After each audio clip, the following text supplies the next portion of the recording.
Hi guys, and welcome to the after video for the Porsche 911 Carrera 4.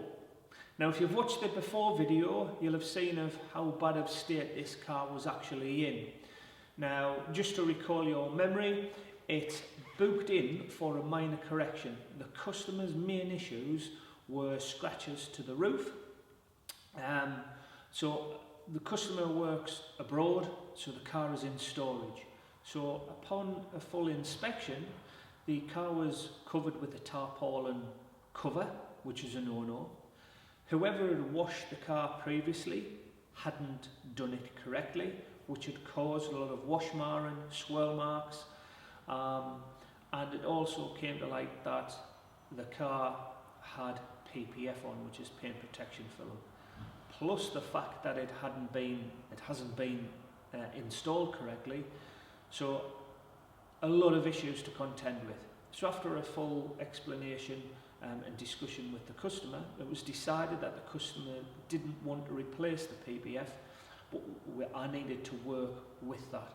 So extra care, even more so, has to be taken because we're trying to take defects out of PPF.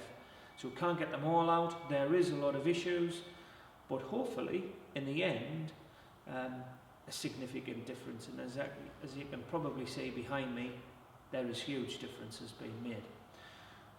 The customer and I decided on a minor correction, as I said, because we can't start to push major defect removal because of the PPF and the paint that's on the car. So it was decided a minor paint correction. The wheel faces was coated with a ceramic coating, and the exterior, once completed, was coated in a ceramic coating, Nanalex SI Shield in this case. So nothing with the interior.